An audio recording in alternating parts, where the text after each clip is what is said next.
Assalamualaikum warahmatullahi wabarakatuh. Perkenalkan, aku Afina Syifa dan aku adalah penyintas bipolar disorder dan borderline personality disorder. Hari ini aku kedatangan 3 tamu keren-keren ya.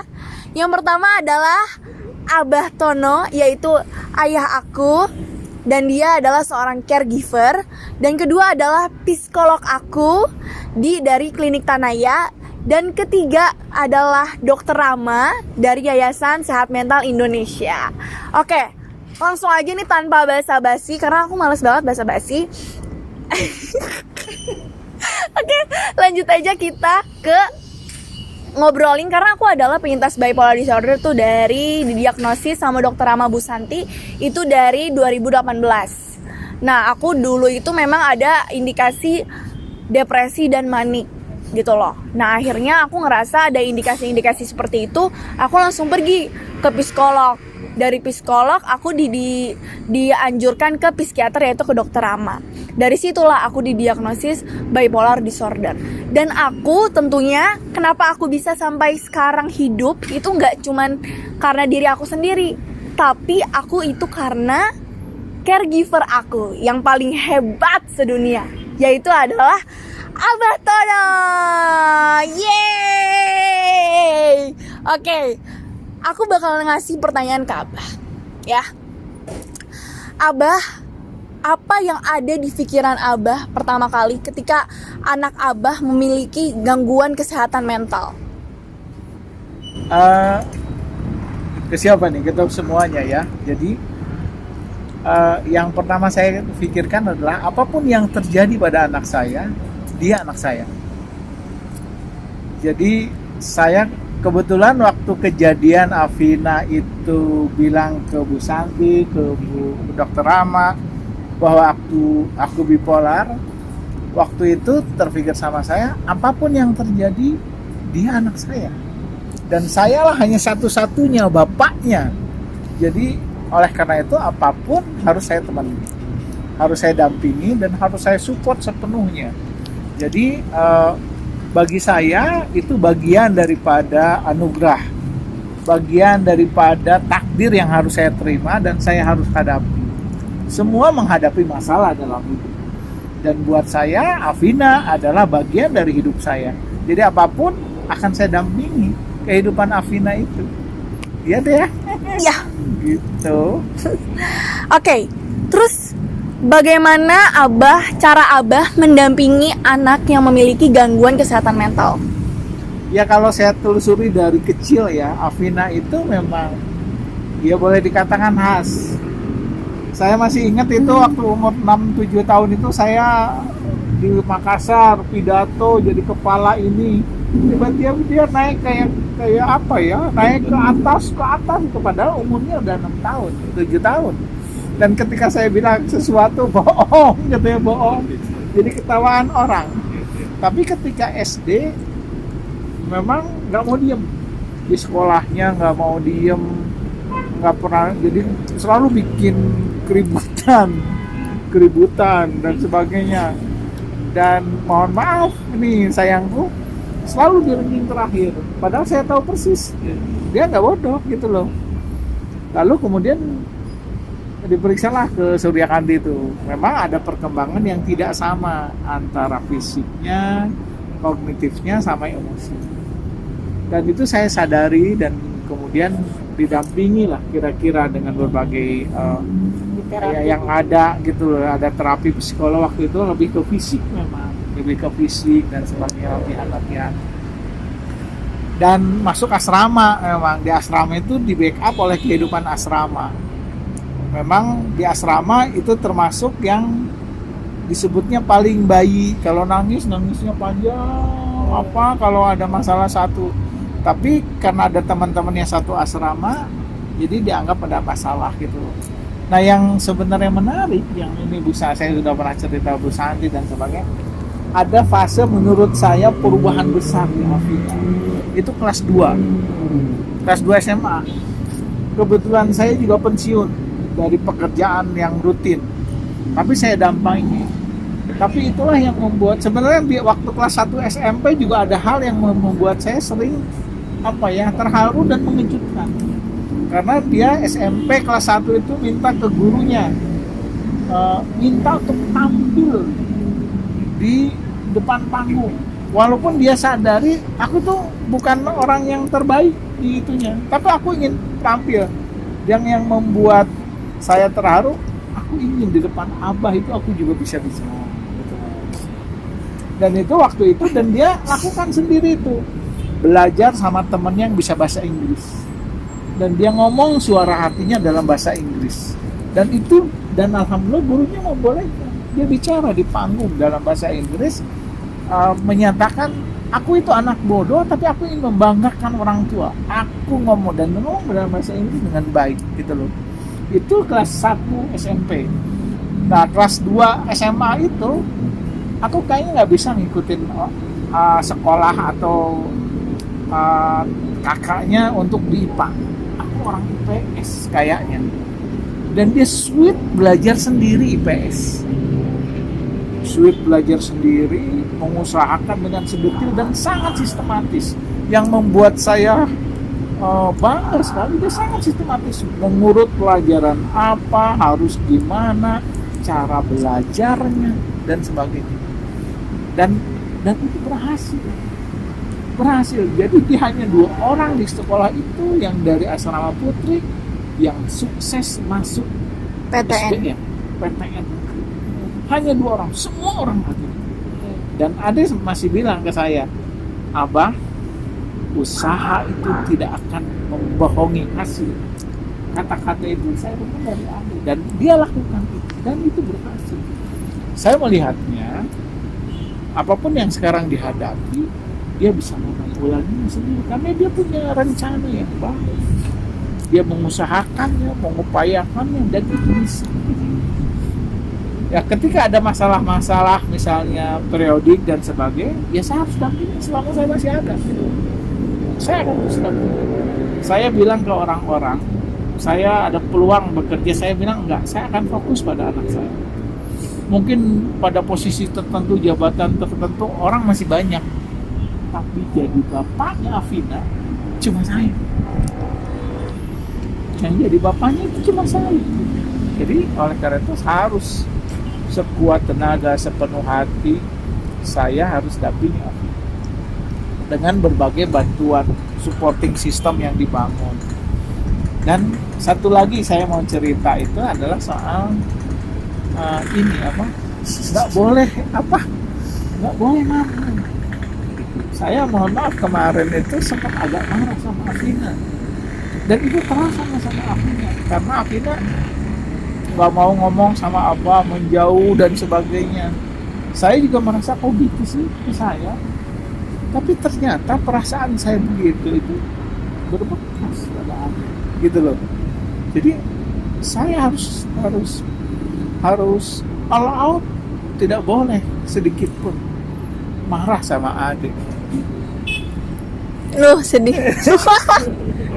Karena harus, ya saya yang abahnya gitu. Saya yang hanya bisa begini sama adik gitu, bukan orang lain gitu dah.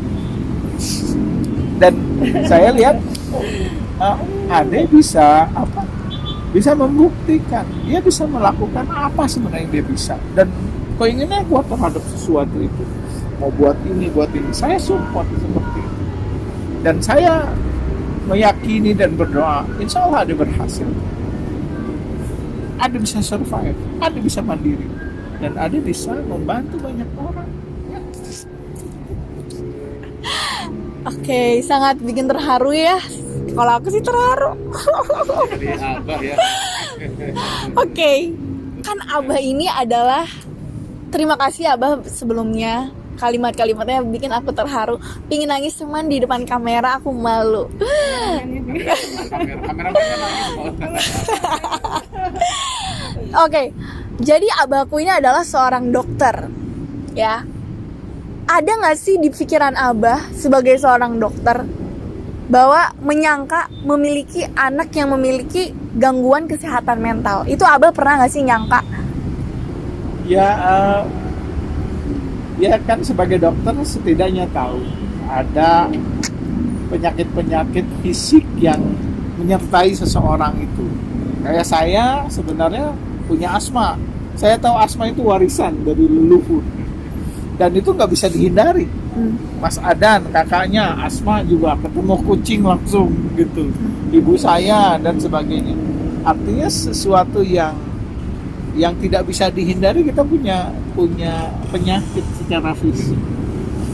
Nah, setelah kejadian Afina, saya menyadari bahwa kesehatan mental pun punya karakteristik gitu loh, punya karakteristik yang tidak bisa dihindari. Afina bipolar, tidak bisa kita hindari bahwa itu sesuatu yang salah misalnya, harus dihadapi. Atau ya orang-orang masih menyangka bahwa itu mungkin karena ada pengaruh jin, ada setan dan sebagainya. Oh, ini sebuah ilmu kok, ilmu. Ini dokter Rama ilmunya, teman-teman saya ahli jiwa, artinya ilmunya ada dan itu real ada. Oleh karena harus saya hadapi. Jadi harus saya hadapi beberapa kemungkinan yang saya siapkan. Ya akhirnya Afina jadi apa ya? Jadi memang pusat perhatian saya dan itu harus didiskusikan sama Afina karena dia juga sudah dewasa. Nggak mungkin misalnya karena marahnya kemarin itu karena terlalu diproteksi. Apa-apa diperhatikan, apa-apa di ini dan sebagainya. Dia secara dewasa menolak kondisi. Saya juga ingin diperlakukan sebagai manusia yang dewasa dan sebagainya. Tapi kan saya juga harus jaga kondisi-kondisi. Jadi artinya dinamika itu memang harus dimainkan. Dan salah satunya memang harus dekat sama anak gitu loh. Dan saya memang sama anak itu dekat. Seperti saya diperlakukan sama ibu saya sangat dekat. Jadi saya megang anak, memeluk kakaknya, adiknya di mana aja saya lakukan. Karena waktu kecil saya masih ingat kenapa ibu saya itu kalau tiap malam seluruh anaknya megang fisiknya. Ada yang megang tangannya, ada yang megang kakinya. Saya menangis ketika merasakan itu ketika anak saya memegang ini. Afina memijit saya, Adan memijit saya. Saya merasakan betapa sebenarnya hubungan antara orang tua sama anak harus ada ikatan fisik yang dekat, harus ada ikatan batin yang dekat. Dan apapun yang terjadi pada Afina, saya harus rela dan rasakan itu. Kemudian semaksimal mungkin saya harus bantu gitu loh. Karena ya saya bilang tadi, saya bapaknya dan satu-satunya di dunia ini, kira-kira gitu. Itu nak. Oke. Wow. Tepuk tangan dulu, guys. Oke. Terima kasih Abah jawabannya. Bikin aku juga terharu lagi. Oke, sekarang kita balik ke Bu Santi. Tadi adalah sisi dari caregiver, sebagai pendamping Afina, sebagai ayah, sebagai abah. Dan Afina pastinya perlu terapi. Memang aku melakukan terapi, yaitu 2 terapi dari obat, itu dari Dokter Rama. Kemudian ada terapi CBT, namanya Cognitive Behavior Therapy dari Bu Santi. Dari itu psikoterapi ya, psikoterapi. Ya. Nah, sekarang kita mau lihat dari sisi psikolog, Bu. Dari sisi psikolog sebenarnya bagaimana sih cara menghadapi orang yang memiliki gangguan kesehatan mental? Dari sisi psikologi untuk orang-orang yang mengalami kesehatan mental, kita mencoba untuk melakukan penanganan. Kalau bisa pencegahan sebelum terjadinya mental illness itu, dan kalau sudah terjadi dan didiagnosis, kita akan bantu untuk mengobatinya. Kalau saya sebagai psikolog, tentunya saya melakukannya dengan konseling dan psikoterapi. Oke. Berarti konseling dan psikoterapi. Emang psikoterapi apa sih yang dilakukan contohnya untuk orang yang memiliki gangguan bipolar deh?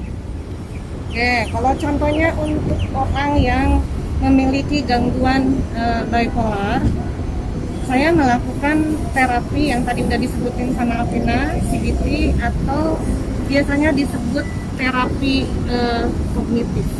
Terapi kognitif ini intinya kita memberikan pembiasaan terhadap pola pikir yang akan berpengaruh nantinya terhadap emosi dan akhirnya juga akan merubah tingkah laku gitu.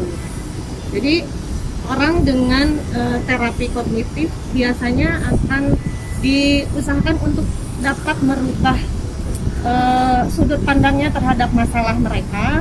Kemudian ketika sudah berubah sudut pandangnya, diharapkan mereka juga bisa melakukan problem solving yang tepat untuk masalahnya saat itu. Karena biasanya orang-orang yang mengalami sakit mental itu dia lebih banyak secara emosional yang dia hadapi, kemudian dia bereaksi terhadap reaksi emosional itu sehingga kurang dapat melakukan problem solving dengan baik. Memang sepenting itu kah Bu psikoterapi? Kalau menurut saya cukup penting dilakukan agar memberikan keseimbangan antara obat-obatan yang diberikan oleh psikiater dan kita melakukan dari sisi sosial. Sosial itu contohnya keluarga. Keluarga juga mesti diberikan pengetahuan yang tepat bagaimana sih menangani ketika orang yang bipolar sedang dalam masa depresi. Gimana kalau seseorang itu sedang dalam kondisi manik? Biar apa? Biar ketika yang bersangkutan sedang mengalami satu fase itu, keluarga sebagai circle pertama bisa melakukan penanganan dengan tepat. Oh, itu dari psikologi, berarti emang psikoterapis. Memang kalau misalnya dari psikologi berarti psikoterapi itu sepenting itu ya.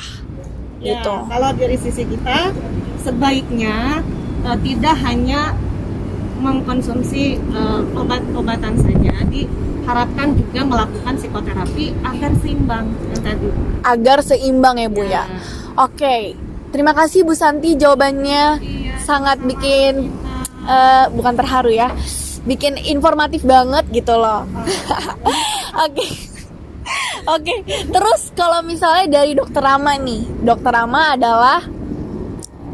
adalah sisi dari medisnya yang ngebantu aku selama ini gitu loh. Nah, kalau dari Dokter Rama, sebenarnya bedanya psikolog sama psikiater tuh apa, Dok? Bedanya saya laki, ini perempuan. Enggak, ini juga pertanyaan apa ya, disebutnya kita frequently Q&A ya. Jadi yang Iya, paling sering banget ditanyakan ditanyakan. ya, dimanapun, kapanpun ya, gitu. Jadi prinsipnya gini, kita di sini berbedanya di mana? Dari basic ilmunya. Basic ilmu psikiater itu adalah dari Fakultas Kedokteran. Ya, saya lulusan dari sarjana kedokteran, asisten menjadi dokter, lalu mengambil spesialisasi kedokteran jiwa. Ya. Nah, Ibu Santi yang jawab kan? Tapi ada basicnya dari Fakultas Psikologi. Ya, jadi sarjana psikologi dulu, terus nanti ada profesi namanya, Profesi psikologi. jadi psikolog. Tapi kalau zaman sekarang kayaknya masuk ke Magister psikologi namanya, dulu begitu. Jadi di mana yang paling kentara bedanya? Nah, paling beda tadi sebenarnya Afina sudah sebutkan. Salah satunya adalah bukan kelebihan. Jadi saya punya kompetensi lebih dalam meresepkan obat. Ya, nah, psikologi sendiri nanti banyak membantu dalam bidang-bidang yang tadi untuk menyeimbangkan tadi. Jadi sedikit saya cerita juga ya begitu buat teman-teman. Kenapa kok psikolog psikiater itu mestinya bekerja sama dengan baik? Kalian analogikannya seperti gini aja, seperti penyakit hipertensi atau diabetes misalnya, itu kan nggak bisa dengan obat-obatan saja sama. Misalnya ada penyakit diabetes gitu ya, dikasih obat anti gula yang baik, tapi makannya penuh dengan gula dan karbohidrat kan sama aja, nggak sembuh juga. Gitu. Ada punya hipertensi, kita berikan obat anti hipertensi, tapi makanan banyak mengandung natrium ya, garam, tetap nggak sembuh juga. Jadi psikologi psikiater itu berkesinambungannya di sana, kesinambungan. Jadi saya banyak di obat-obatan, nanti teman-teman dari psikolog biasanya membantu kalau sudah tenang ya. Jadi kadang kalau lagi bisa juga mungkin sulit teman-teman psikolog. Kalau sudah tenang, sudah bisa lebih kooperatif, itu membantu merubah bahasanya distorsi kognitif ya gitu bahasanya nanti ya, pikiran-pikiran kognisi yang immature, yang nggak matang, yang negatif juga. Jadi merubah ANT disebutnya kalau sama saya itu automatic negative thought ya, jadi pikiran yang otomatis itu. Nah, perlu bantuan psikolog ya, karena kalau enggak nanti secara keseluruhan, secara hasil akhir itu nggak sebaik kalau tidak ada kesinambungan. Bahkan ada satu penelitian yang sangat baik, saya pernah baca. Jadi bagaimana seorang penderita depresi mayor ya itu diberikan obat saja, diberikan konseling saja, psikoterapi, dengan digabungkan dua-duanya. Nah ternyata hasil yang ada, fakta yang ada itu penderita depresi mayor yang diberikan konseling dengan obat-obatan itu menunjukkan hasil pengobatan yang jauh lebih baik hasil akhirnya. Jadi tidak cukup dengan obat saja, tetap harus ada kesinambungan. Makanya jadi nggak usah ragu mau pergi ke psikiater, psikolog, Anda kesana aja gitu. Nanti kalau masalah cocok nggak cocok itu di luar itulah ya. Tapi secara teori, idealisme, kami sebagai tenaga kesehatan psikolog, psikiater itu kerjanya idealnya berkesinambungan. Itu kira-kira. Jadi berkoordinasi. Kita berkoordinasi. Tektokan kalau kata. Misalnya, tektokan gitu. Misalnya kalau Dokter Rama memberikan resep obat-obatan dan nanti datang ke saya mengerti bahwa ini mungkin perlu diturunkan yang namanya negatif thinkingnya. Kalau zaman anak-anak sih bilangnya netting, saya net terlalu nettingnya diturunin. Nah netting itu sudah ada di pikirannya, dan itu yang saya bantu bagaimana caranya agar dia bisa turun nettingnya sehingga dia memandang masalahnya tidak terlalu berat gitu ya. Syukur-syukur kalau bisa untuk melakukan problem solving yang tepat buat masalah. Ya. Itu ya? Betul ya. Betul. Kerjasama. Kayak Batman and Robin. Berarti yang dilakukan psikiater itu adalah meresepkan obat. Ya, itu dan konseling yang paling tinggi ya. Jadi, dengan gangguan-gangguan mental illness, mental health apapun itu, tidak semua butuh obat gitu loh. Tidak semua butuh obat. Ada kondisi-kondisi yang bisa ringan-ringan, sedang itu bisa dilakukan dengan terapi kognitif saja cukup ada. Tapi dengan kondisi tertentu yang mungkin agak sedang berat perlu pengobatan. Nah kan pertanyaan selanjutnya, kapan sih perlu pengobatan kan gitu? Kira-kira. Nah, jadi teman-teman bisa lihat dari apa sebenarnya. Ada satu kunci sebenarnya dalam kualitas hidup sehari-hari. Jadi kalau dalam activity daily living sehari-hari sudah terganggu, artinya ada kemungkinan besar Anda butuh pengobatan. Bagaimana sih? Ya sudah, misalnya yang tadinya kuliah nggak mau kuliah, yang tadinya mau kerja jadi nggak mau kerja, ya. Yang tadinya nggak mau bicara jadi bicara terus, atau yang tadinya bicara terus jadi nggak mau bicara. Jadi artinya kadang-kadang gejala-gejala gangguan jiwa ini memang banyak. Nah tadi bahwa peresepan obat itu perlu untuk kondisi yang memang memerlukan obat gitu. Tidak semua butuh. Betul, kita pun sebagai psikiater ada namanya penyakit-penyakit tertentu yang nanti bisa bahasanya tapering off ya, jadi diturunkan perlahan. Ya. Jadi nggak semua tidak semua. Gitu memang ya. Ada yang seumur hidup juga ada, tapi semua tidak. Gitu. Soalnya Dokter Rama ini banyak banget yang datang ke saya. Kalau nanti saya pikir ini kayaknya perlu ke psikiater ya, di refer ke psikiater, itu nomor satu adalah saya tidak mau pakai obat karena saya tidak mau ketergantungan. Itu khas banget gitu ya. Saya juga heran kenapa ya kalau ke obat-obatan jiwa gitu ya selalu ngomongnya nggak mau ketergantungan. Padahal nyatanya pasien-pasien saya itu ada beberapa juga yang memang sudah diturunkan dosisnya gitu. Nah itu yang stigma kayak begitu yang suka kadang-kadang menyulitkan. Saya nggak mau ke psikiater, ditanganin oleh saya juga tidak bisa karena itu membutuhkan obat gitu. Ya. Tapi apakah ini pertanyaan yang paling banyak ditanyain ke aku? Nggak ke aku sih, cuman ke orang lain juga. Cuman rata-rata pengikut aku, pengikut Di belakang banyak gitu ya. followers di Instagram gitu ya. Rata-rata tuh nanya, apakah gangguan kesehatan mental bisa sembuh? Oke, ya. Coba dari dua-duanya dijawab, dari Oke. psikolog. Ya. Tadi, apakah penderita gangguan mental bisa Iya. sembuh? Jawabannya, kita harus lihat dulu gangguan mentalnya seperti apa. Karena yang namanya gangguan mental itu banyak dan gak semua itu langsung berat. Jadi mungkin nanti Dokter Rama bisa jelasin sebanyak apa. Cuman kalau misalnya kayak misalnya dia hanya bingung menentukan keputusan atau galau yang tidak sampai mengganggu produktivitas kerja, kelihatannya tidak terlalu memerlukan bantuan obat.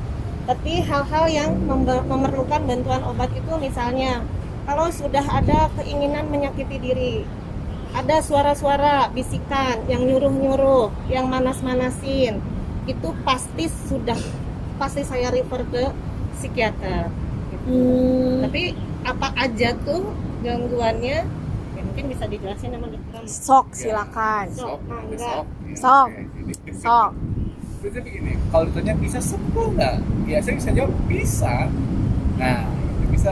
Kapan sembuh? Nah intinya begini. Kalau dari dari pedoman begitu lah kira-kira. Yang disebut kesembuhannya ada dua tipe. Artinya sembuh dengan masih dalam pengobatan. Artinya remisinya dengan pengobatan dengan dosis yang paling kecil gitu, atau remisi yang benar-benar tidak butuh obat. Nah, kapan dia bisa sembuh sempurna? Kalau memang jenis gangguan jiwanya biasanya tadi tidak terlalu berat, biasanya ringan, sedang. Itu ada banyak kasus yang saya dapatkan, bahkan yang depresi mayor saya mendapatkan itu bisa sembuh sempurna. Bahkan pada teorinya ya gitu, ada beberapa jenis gangguan mood yang tidak terlalu berat seperti depresi, bipolar yang tidak terlalu berat. Itu saya banyak menemukan yang bisa baik tanpa obat. Tentu saja untuk menentukan apakah dia perlu dengan obat atau tidak lagi, perlu ada asesmen dan pemeriksaan yang berkesinambungan lagi. Ya, karena apa yang bisa kita mengatur ini ya, nggak tergantung dari klien penderita sendiri. Bagaimana support sistemnya seperti Afina dengan Abang akan sangat berbeda kesembuhan kalau misalnya Mbak Afina nggak dapat support yang baik dari Abang gitu. Jadi support system juga penting. Sangat penting untuk pengobatan lebih baik, teman-teman. Makanya saya suka bilang kadang-kadang orang suka mengabaikan support system. Kalau support system itu luar biasa loh. Jadi buat saya nggak tahu teman-teman yang punya bapak, ibu atau punya anak yang punya gangguan jiwa, yang punya gangguan mental, apapun itu, support system itu sangat penting gitu. Kenapa? Kalau enggak, pasti dia tingkat kesembuhannya tidak sebaik yang support systemnya baik. Jadi penting untuk kesembuhan sempurna tentu saja. Tapi apakah semua bisa nggak diobatin? Tetap saya melihat ada beberapa penyakit berat seperti skizofrenia begitu ya. Itu butuh pengobatan seumur hidup.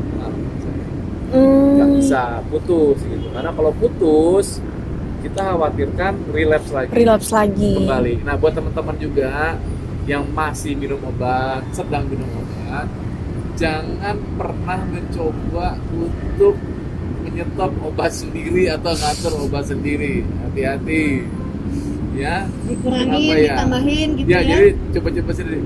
Untuk masalah pengobatan, Anda tetap harus konsultasikan dengan pemeriksa Anda gitu.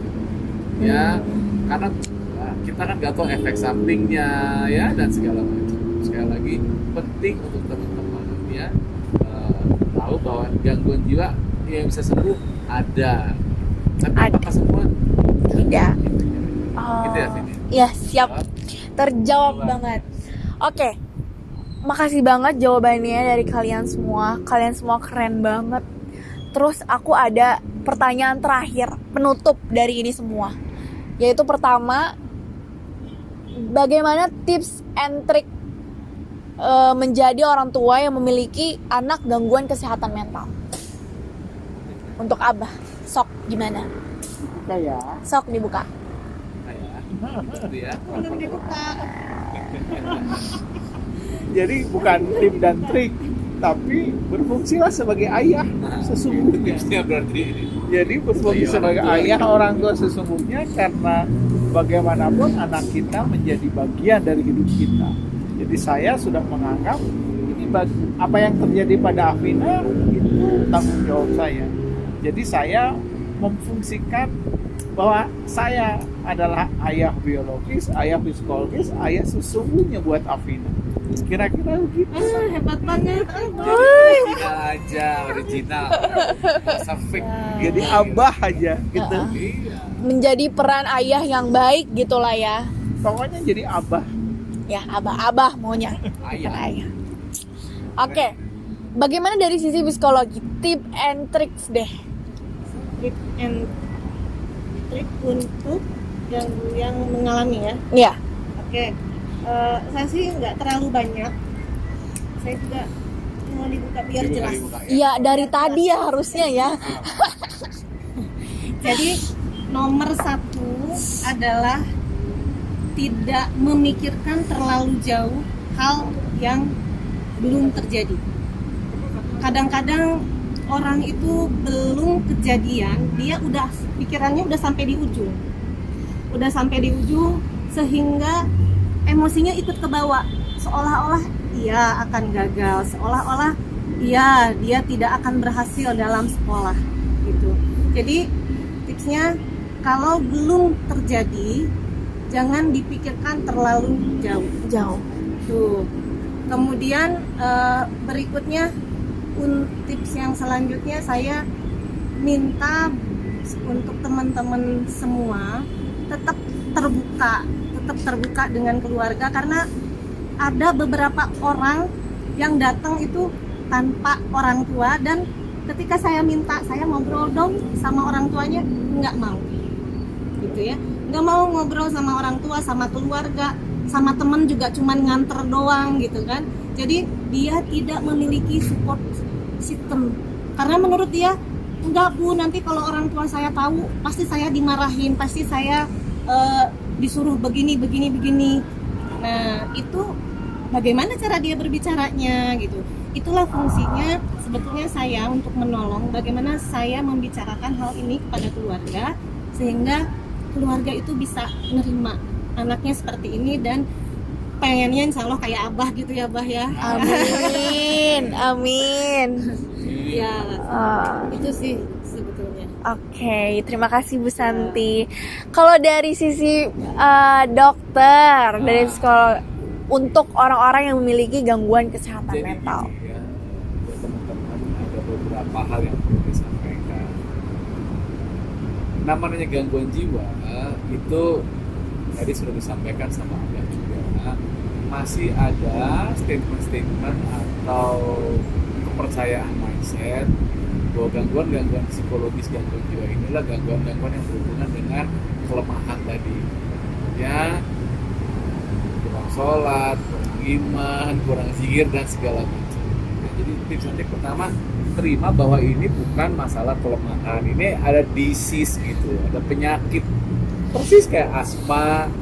Tadi bahwa ini penyakitnya bedanya, kalau asma manifestasinya dia sesak nafas gitu ya. Kalau gangguan dia manifestasinya ke perilaku, emosi dan pikiran. Itu yang ganggu. Kalau kalian yang pertama, terima dulu gitu. Bisa nggak acceptance gitu kalau kamu itu mempunyai gangguan, bukan dalam artian jadi menstigma dan membuat jadi down ya, cuma dengan menerima kita memahami bahwa memang ini sebuah yang ya perlu fakta realita yang diterima tadi kalau kata apa. Jadi nomor satu, terima dulu realita fakta yang ada bahwa Anda punya gangguan gitu. Itu apa? Ya obatin gitu. Ya, dan juga buat teman-teman ya, beberapa tips lagi. Saya sering sampaikan ini juga, bahwa yang pertama, teman-teman ya, itu kita nggak mungkin bikin semua orang happy sama kita. Ya, dan bukan tugas Anda juga bikin semua orang happy. Jadi itu mah kalau ada netizen pengikut follower yang suka gitu ya Vin ya, itu nggak usah terlalu gimana, karena namanya netizen nggak akan ada gitu. Iya. Nggak suka sama kita ya, nggak setuju sama kita, jadi bukan tugas Anda bikin semua. Kedua, nggak semua yang terjadi di sekitar kamu itu 100% tanggung jawab kamu gitu.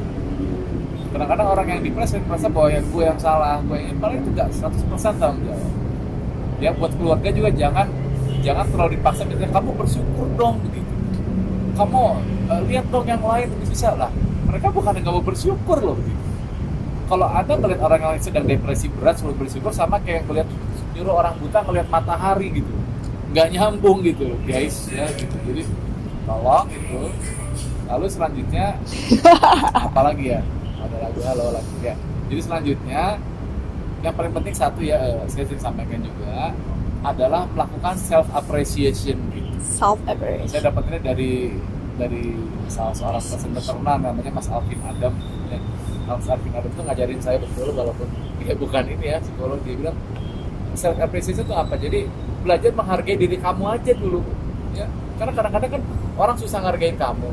Jadi seperti Alvina juga belajar menghargai diri sendiri aja, walaupun melakukan sesuatu terus gagal ya nggak apa-apa, yang penting lu udah ngelakuin gitu loh ya. Belajar tentang diri Anda sendiri gitu, keren, lu keren kok, udah melakukan. Masalah gagal nanti kita coba lagi ya, kita atur lagi gitu ya. Dan ingat bagaimana biar self appreciation itu baik, pahami bahwa Anda ini semua unik gitu, pahami bahwa Anda semua ini tuh priceless gitu. Nggak mungkin ada manusia diturunkan ke dunia tanpa tujuan. Sesakit-sakitnya Anda, seberat-beratnya, pasti Anda kalau berobat dengan baik akan punya manfaat kok. Termasuk Vina gitu. Kalau lihat kelemahan dia yang tadi matematis segala macam repot ya Pak ya, tapi saya bisa melihat Vina itu punya kemampuan communication skill yang luar biasa gitu.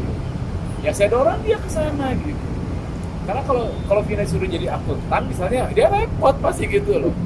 Ya akhirnya emang seorang influencer ya, influencer teman-teman, influencer orang-orang. Jadi viralkan video ini ya. Viralkan ya. Oh, iya. Kenapa? Biar teman-teman orang tua terutama tahu kamu tadi kan. Iya. Banyak orang tua masih nggak paham bahwa anaknya tuh punya masalah gitu. Nah ini ada bukti di sini, ada Abah Tono yang luar biasa gitu loh, menerima anaknya benar-benar tanpa syarat gitu ya Bah ya gitu.